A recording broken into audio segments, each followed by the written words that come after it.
Assalamualaikum warahmatullahi wabarakatuh. Pada pertemuan keempat ini, kita akan membahas tentang inovasi dan kreativitas. Setelah mempelajari bab ini, mahasiswa diharapkan mampu 1. Menjelaskan hubungan fundamental dan perbedaan konseptual antara kreativitas dan inovasi. 2. Mengidentifikasi berbagai jenis inovasi, terutama inovasi inkremental dan radikal. 3. Menganalisis hambatan-hambatan umum yang menghalangi proses inovasi di dalam sebuah organisasi. 4. Menjelaskan dan membandingkan berbagai teknik untuk meningkatkan kreativitas, seperti brainstorming, mind mapping, dan scamper. 5. Memahami filosofi dan tahapan dalam pendekatan design thinking sebagai metode inovasi yang berpusat pada manusia. 6. Memberikan contoh konkret implementasi inovasi pada berbagai aspek bisnis kreatif termasuk kemasan, proses, dan layanan. 7. Menerapkan teknik-teknik kreativitas untuk mengembangkan ide-ide baru bagi produk atau layanan di sektor ekonomi kreatif.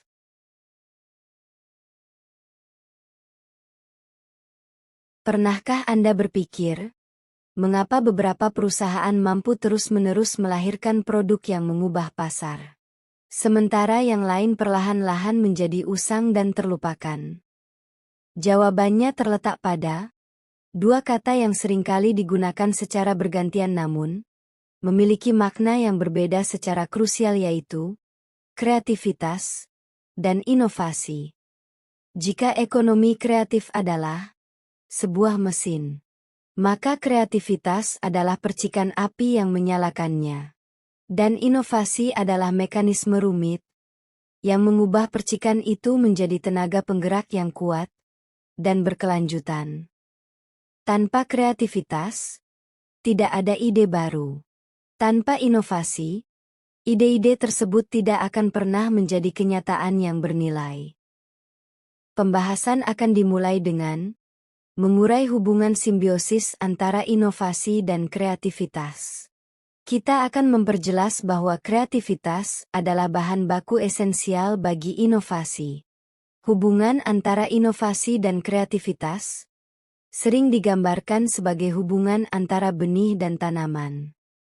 Kreativitas adalah proses kognitif untuk menghasilkan ide-ide baru, orisinal, dan bermanfaat, sementara inovasi adalah proses untuk menerapkan ide-ide kreatif tersebut menjadi produk, layanan, atau proses baru yang berhasil dan memberikan nilai di pasar. Dengan kata lain, kreativitas adalah tentang memikirkan hal-hal baru, sedangkan inovasi adalah tentang melakukan hal-hal baru. Keduanya merupakan dua sisi dari mata uang yang sama, dan tidak dapat dipisahkan dalam konteks kewirausahaan yang sukses.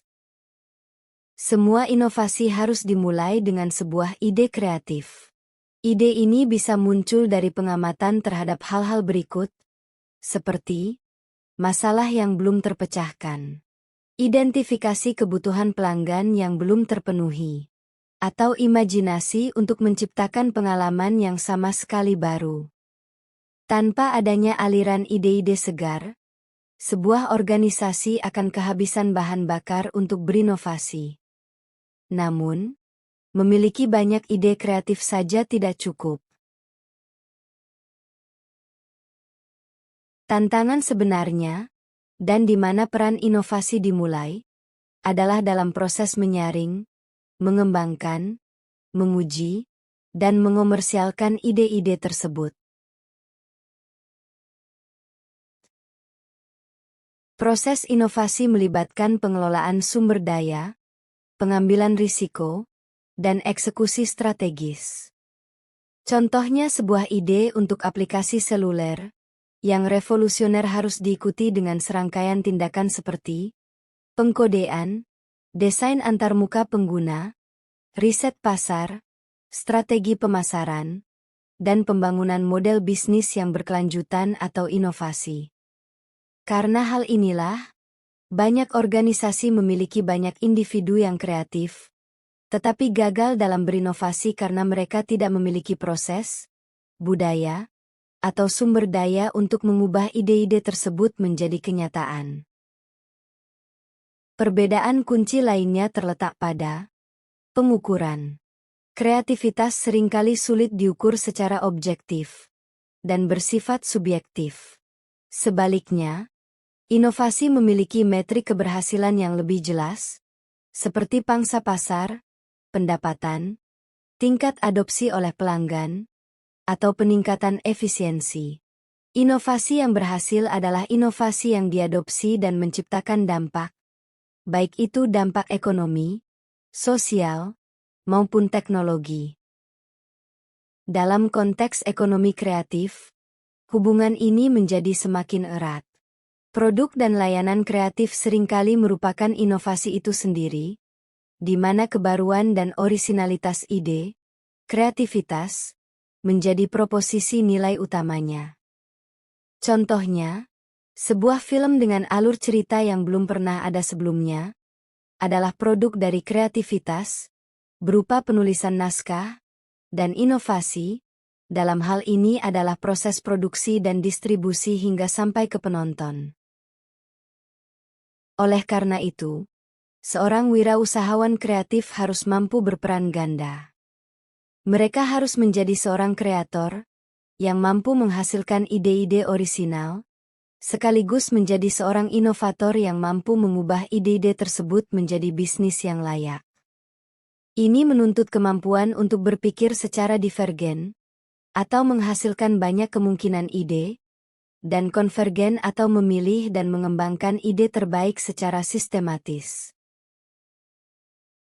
Memahami perbedaan dan hubungan antara kedua konsep ini sangat penting. Hal ini membantu organisasi untuk menyadari bahwa mereka perlu mengelola dua proses yang berbeda namun saling terkait, yaitu proses untuk merangsang dan menangkap ide-ide kreatif dari seluruh penjuru organisasi, dan proses yang disiplin untuk mengevaluasi dan mengimplementasikan ide-ide tersebut menjadi inovasi yang berdampak. Untuk memahami definisi tentang hubungan inovasi dan kreativitas lebih mendalam, berikut ini adalah analoginya. Kita misalkan kreativitas sebagai arsitek, dan inovasi sebagai insinyur sipil. Seorang arsitek, permisalan dari kreativitas, menggambar cetak biru sebuah gedung yang unik, indah, dan fungsional. Ia berimajinasi tentang bentuk, ruang, dan pengalaman penghuninya. Ini adalah fase pembangkitan ide. Namun, gambar secanggih apapun tidak akan menjadi gedung tanpa peran insinyur sipil dan tim konstruksi, atau analogi dari inovasi. Mereka mengambil cetak biru tersebut, menghitung struktur, memilih material yang tepat, mengelola logistik, dan secara sistematis membangun gedung tersebut, bata demi bata hingga berdiri kokoh dan siap dihuni. Gedung yang sukses adalah hasil kolaborasi yang mulus antara visi kreatif arsitek dan eksekusi presisi dari tim inovasi. Selanjutnya kita akan memperjelas bahwa kreativitas adalah bahan baku esensial bagi inovasi. Kreativitas secara fundamental adalah titik awal dari semua inovasi. Tanpa adanya ide-ide baru yang dihasilkan melalui proses berpikir kreatif, maka tidak akan ada sesuatu yang baru untuk dikembangkan atau diimplementasikan. Kreativitas adalah kemampuan untuk melihat dunia dari perspektif yang berbeda, menghubungkan konsep-konsep yang tampaknya tidak berhubungan, dan menantang asumsi-asumsi yang ada, untuk menghasilkan kemungkinan-kemungkinan baru. Kemampuan ini berfungsi sebagai bahan bakar mentah yang dimasukkan ke dalam mesin inovasi. Dalam sebuah organisasi, bahan baku ini dapat bersumber dari berbagai tempat, mulai dari sesi brainstorming formal, bisa juga dari kotak saran karyawan, umpan balik dari pelanggan, hingga wawasan yang tidak disengaja dari seorang individu. Oleh sebab itu, peran manajemen inovasi yang efektif adalah menciptakan lingkungan di mana bahan baku kreativitas ini dapat tumbuh subur dan mudah untuk dikumpulkan, dan mendorong budaya yang menghargai eksperimen dan toleran terhadap kegagalan awal adalah kunci untuk memastikan pasokan ide-ide kreatif tidak pernah kering. Selanjutnya, kita akan mengklasifikasikan berbagai jenis inovasi. Klasifikasikan ini memiliki berbagai cara, namun salah satu pembedaan yang paling umum adalah antara inovasi inkremental dan inovasi radikal yang mampu mendefinisikan ulang sebuah industri.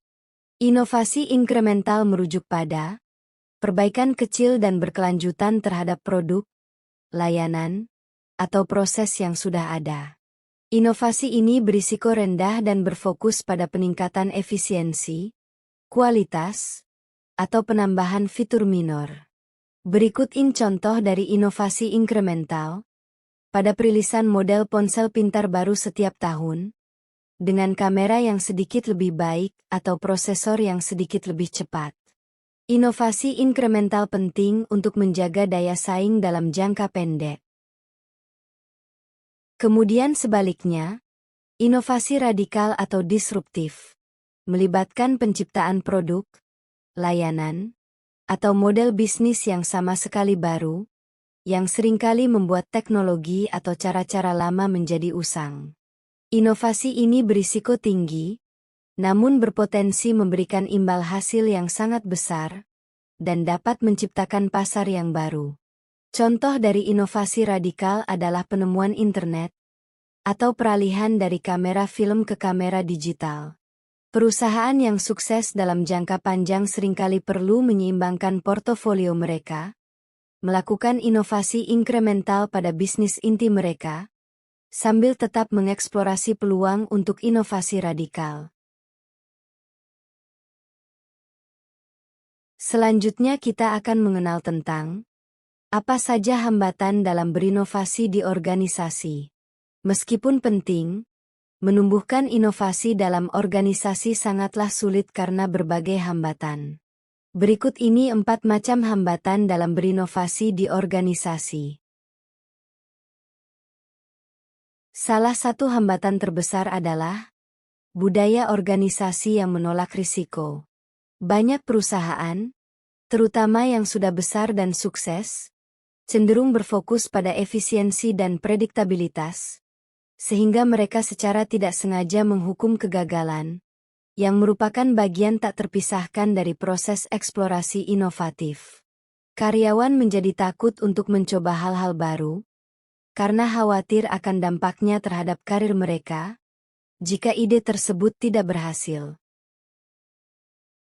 Hambatan lainnya adalah keterbatasan sumber daya, di mana unit bisnis yang sudah ada seringkali menyedot sebagian besar anggaran dan talenta, menyisakan sedikit ruang untuk proyek-proyek inovasi, yang masa depannya belum pasti.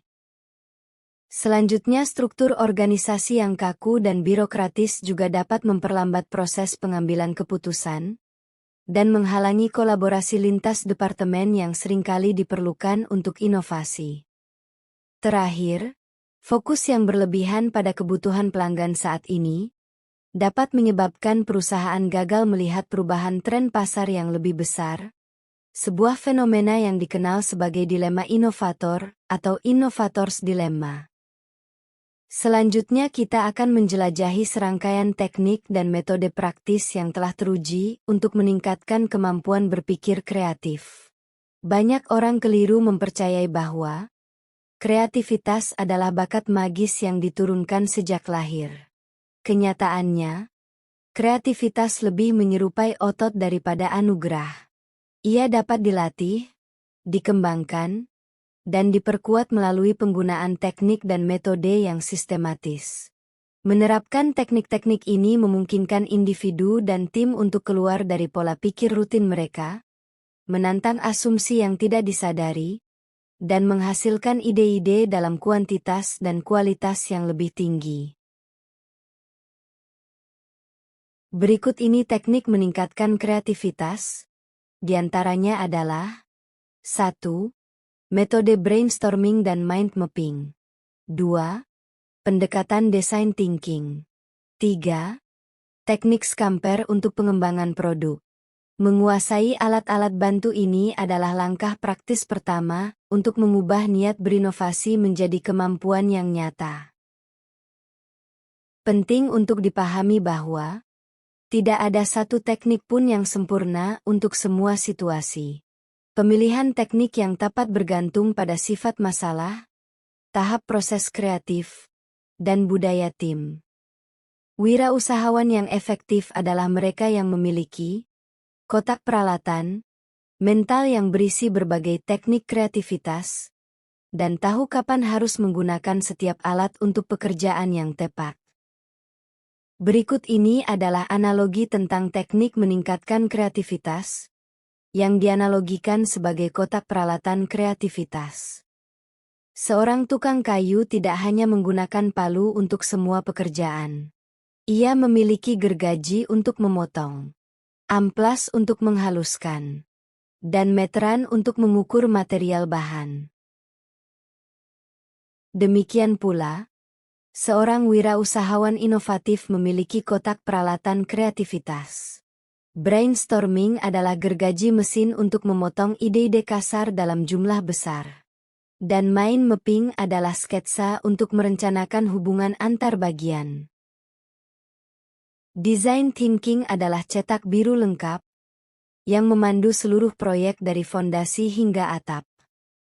Sedangkan Scamper adalah obeng serbaguna untuk membongkar dan merakit kembali ide yang sudah ada menjadi sesuatu yang lebih baik.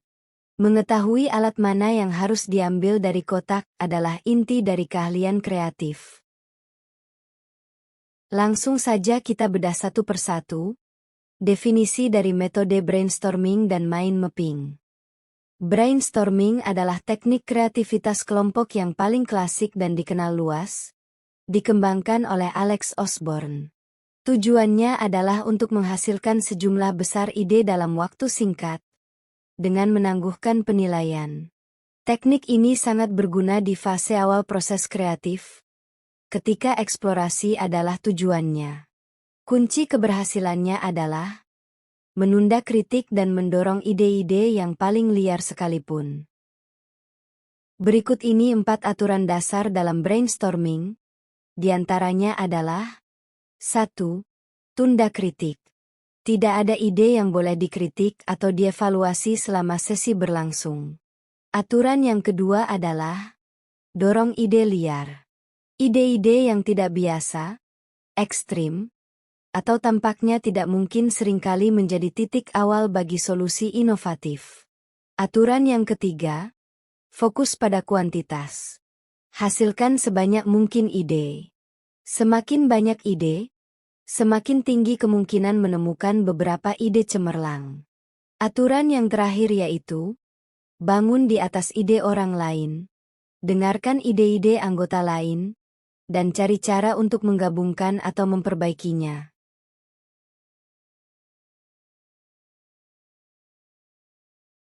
Selanjutnya adalah definisi dari mind mapping, yang dipopulerkan oleh Tony Buzan, adalah teknik visual untuk menangkap dan menstrukturkan ide. Prosesnya dimulai dengan menempatkan konsep atau masalah utama di tengah halaman. Dari pusat ini, cabang-cabang utama ditarik keluar untuk mewakili gagasan-gagasan tingkat tinggi. Setiap cabang kemudian dapat diperluas lagi dengan subcabang yang berisi detail, kata kunci, atau gambar. Metode ini mencerminkan cara kerja otak yang berpikir secara asosiatif dan non-linear, sehingga sangat efektif untuk mengeksplorasi semua aspek dari sebuah topik dan melihat hubungan baru antar ide yang mungkin terlewatkan dalam format daftar linear tradisional. Teknik yang selanjutnya adalah dengan menggunakan pendekatan design thinking. Design thinking adalah sebuah proses inovasi yang berpusat pada manusia, atau human center. Ini adalah pendekatan untuk pemecahan masalah yang menggunakan perangkat dan pola pikir seorang desainer, Untuk memahami kebutuhan pengguna, menantang asumsi, dan mendefinisikan ulang masalah dalam upaya untuk mengidentifikasi strategi dan solusi alternatif. Design thinking menyediakan kerangka kerja yang lebih holistik dan terstruktur untuk inovasi. Ini bukan hanya tentang menghasilkan ide, tetapi tentang memastikan ide-ide tersebut relevan dan berharga bagi pengguna akhir. Ini adalah pendekatan yang berpusat pada manusia, yang memastikan bahwa kreativitas diarahkan untuk memecahkan masalah yang nyata. Proses design thinking bersifat iteratif dan non-linear, umumnya terdiri dari 5 fase, yaitu fase yang pertama, empati, memahami pengalaman, motivasi, dan masalah pengguna melalui observasi, interaksi, dan perendaman diri. Fase yang kedua, definisi. Menganalisis dan mensintesis temuan dari fase empati untuk mendefinisikan masalah inti dari sudut pandang pengguna. Fase yang ketiga, ideasi. Fase ini menghasilkan berbagai macam ide solusi melalui teknik seperti brainstorming.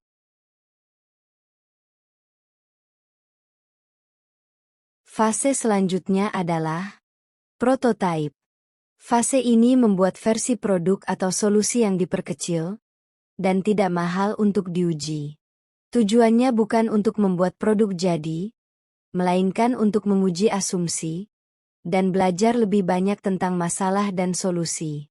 Fase yang terakhir adalah uji.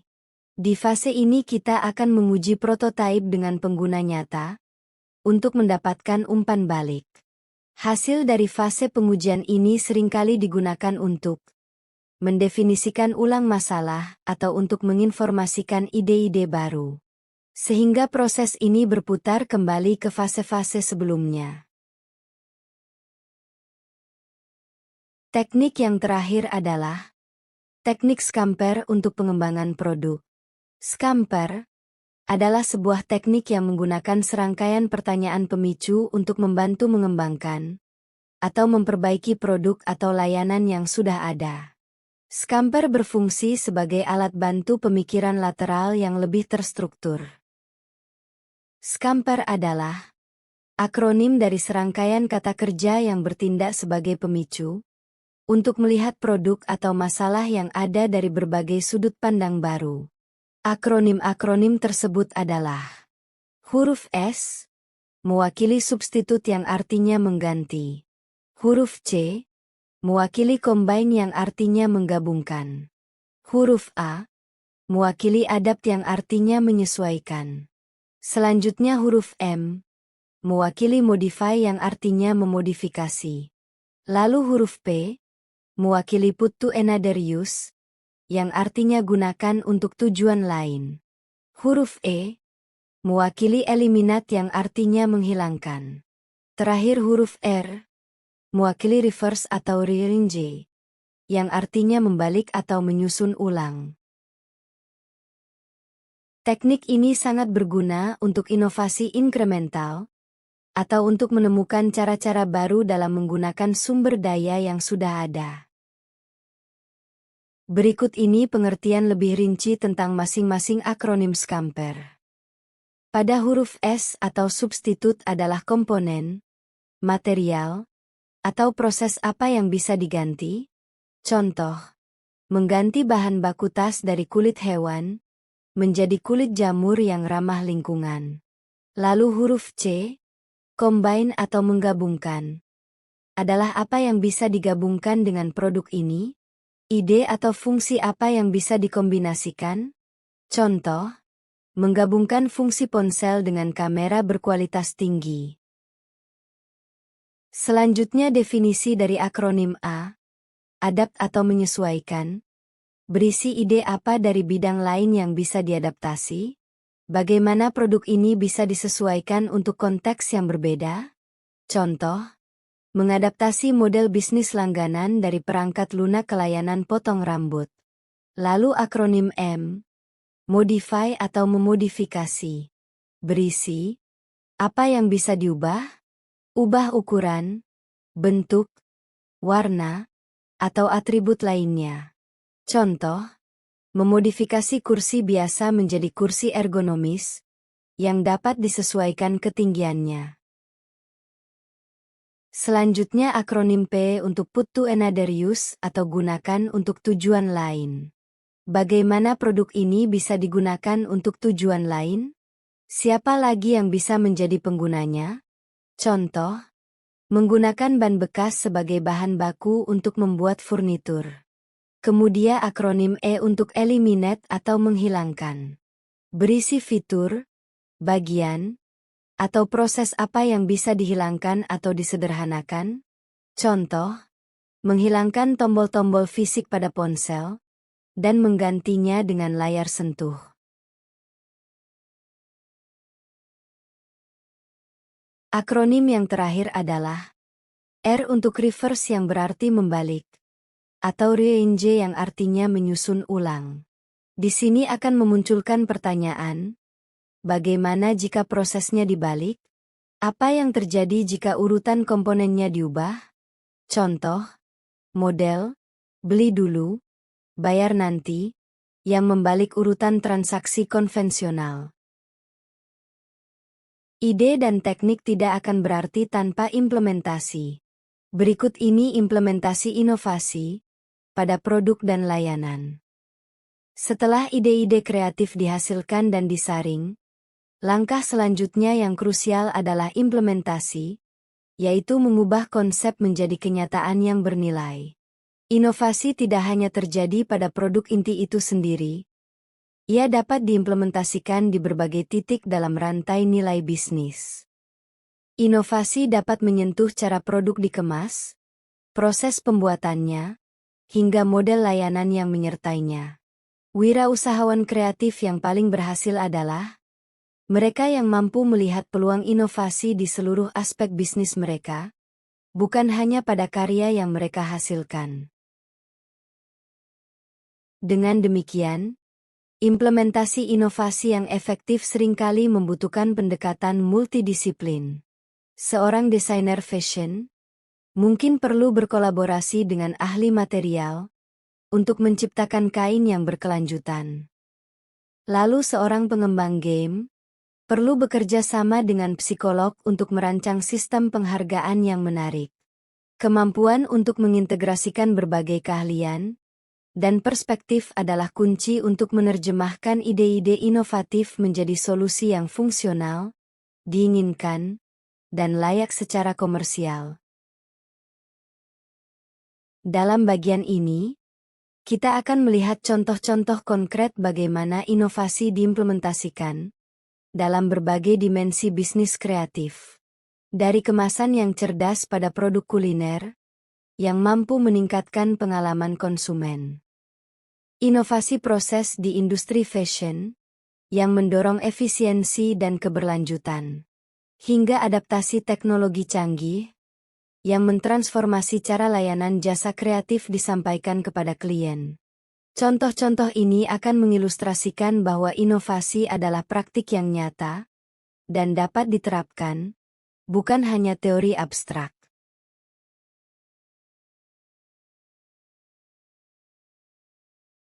Definisi-definisi tersebut dapat dianalogikan sebagai berikut. Inovasi dalam pertunjukan teater. Bayangkan sebuah bisnis kreatif adalah sebuah pertunjukan teater. Inovasi produk adalah menulis naskah yang benar-benar baru dan orisinal. Namun, inovasi juga bisa terjadi di tempat lain. Inovasi kemasan bisa dianalogikan dengan merancang poster dan program pertunjukan yang sangat menarik dan interaktif.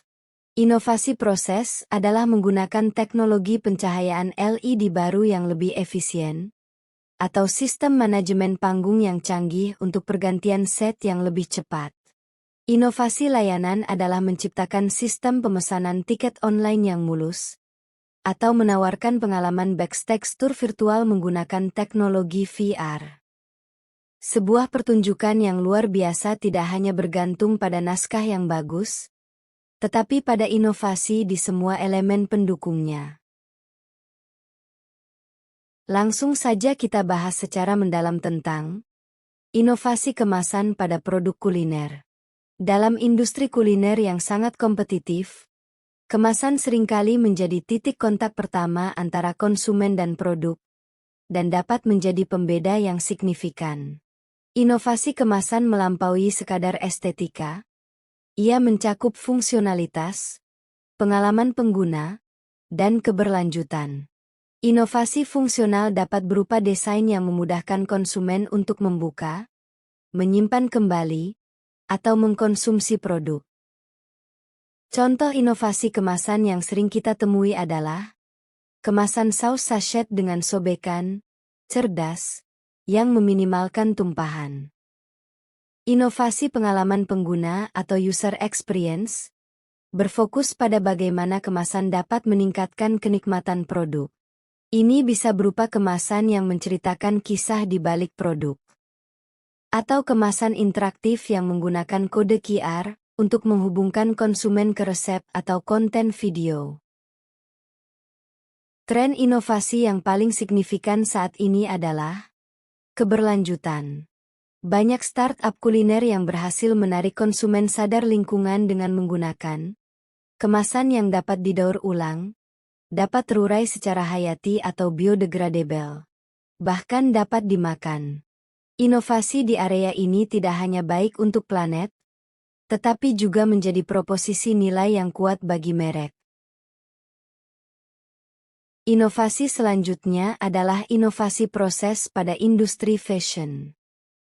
Industri fashion secara historis dikenal dengan proses produksi yang panjang dan dampak lingkungan yang signifikan. Inovasi proses dalam sektor ini bertujuan untuk mengatasi tantangan-tantangan tersebut. Salah satu inovasi terbesar adalah pergeseran menuju model produksi sesuai permintaan, atau on-demand manufacturing. Dengan menggunakan teknologi seperti pencetakan 3D, atau pemotongan kain digital, perusahaan dapat memproduksi pakaian hanya setelah pesanan diterima. Model ini secara drastis mengurangi limbah dari inventaris yang tidak terjual, yang merupakan masalah besar dalam model fast fashion tradisional.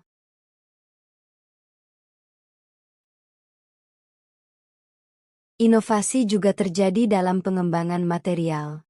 Perusahaan-perusahaan kini berinvestasi dalam riset untuk menciptakan tekstil dari sumber-sumber yang tidak konvensional dan berkelanjutan, seperti serat nanas, khususnya dalam bentuk biofoam, kertas kemasan, dan lain-lain.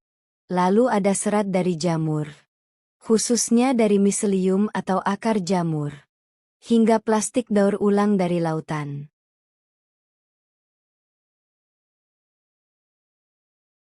Selain itu, inovasi dalam proses pewarnaan yang menggunakan lebih sedikit air dan bahan kimia berbahaya juga menjadi area fokus utama.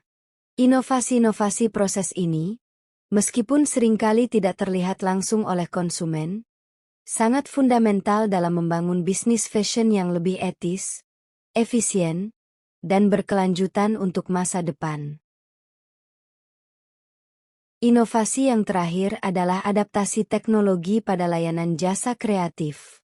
Teknologi digital sedang mentransformasi cara layanan jasa kreatif, seperti arsitektur, desain grafis, dan konsultasi, disampaikan kepada klien. Adaptasi teknologi seperti virtual reality dan augmented reality yang memungkinkan para profesional kreatif untuk menawarkan pengalaman yang jauh lebih imersif dan kolaboratif. Contoh penerapannya adalah seorang arsitek. Ia tidak lagi hanya menyajikan gambar 2 dimensi atau model 3 dimensi di layar. Mereka dapat mengajak klien untuk berjalan-jalan di dalam desain bangunan mereka, menggunakan headset VR, memberikan pemahaman skala dan ruang yang jauh lebih baik sebelum konstruksi dimulai. Kecerdasan buatan atau artificial intelligence mulai diadopsi untuk mengotomatiskan tugas-tugas yang berulang dan meningkatkan proses kreatif. Alat desain berbasis AI dapat menghasilkan ratusan variasi logo, atau tata letak berdasarkan parameter awal, memungkinkan desainer untuk lebih fokus pada aspek strategis dan konseptual. Inovasi teknologi telah menghadirkan platform kolaborasi berbasis cloud, yang memungkinkan tim kreatif yang tersebar di seluruh dunia untuk bekerja pada proyek yang sama secara real-time. Adaptasi teknologi ini tidak menggantikan kreativitas manusia, melainkan memperkuatnya, memungkinkan para profesional kreatif untuk memberikan layanan yang lebih cepat, lebih baik, dan lebih personal kepada klien mereka. Rangkuman materi kita tentang inovasi dan kreativitas adalah sebagai berikut. Di awal bab, kita telah mempelajari definisi kreativitas. Kreativitas adalah proses menghasilkan ide-ide baru dan orisinal, yang berfungsi sebagai bahan baku esensial untuk inovasi. Selanjutnya definisi dari inovasi. Inovasi adalah proses mengimplementasikan ide-ide kreatif menjadi produk, layanan, atau proses yang memberikan nilai nyata di pasar. Selain itu, inovasi dapat bersifat inkremental, misalnya perbaikan kecil pada yang sudah ada, atau radikal, misalnya terobosan yang menciptakan pasar baru. Kemudian, hambatan inovasi dalam organisasi meliputi budaya yang menolak risiko, keterbatasan sumber daya, dan struktur yang kaku. Berikutnya, keterampilan berpikir kreatif dapat ditingkatkan melalui berbagai teknik, seperti brainstorming untuk kuantitas ide dan mind mapping untuk visualisasi hubungan ide. Selanjutnya pada bagian design thinking adalah pendekatan inovasi 5 fase, yaitu empati, definisi, ideasi, prototipe, uji, yang berpusat pada pemecahan masalah nyata bagi pengguna. Lalu kita juga telah mengenal teknik Scamper, yang mana adalah akronim dari substitute, combine, adapt, modify, put to another use, eliminate, dan reverse. Teknik ini menyediakan kerangka kerja untuk mengembangkan produk yang sudah ada. Lalu pada akhir pembahasan, kita mempelajari beberapa implementasi inovasi dapat terjadi di berbagai aspek bisnis, termasuk kemasan produk, proses manufaktur yang efisien dan berkelanjutan, serta adaptasi teknologi dalam penyampaian layanan.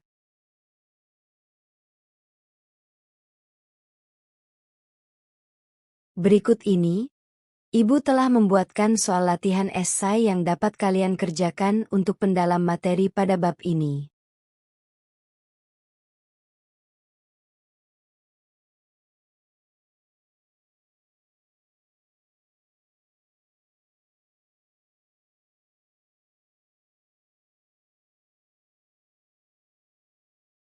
Demikian pembahasan kita mengenai inovasi dan kreativitas hari ini.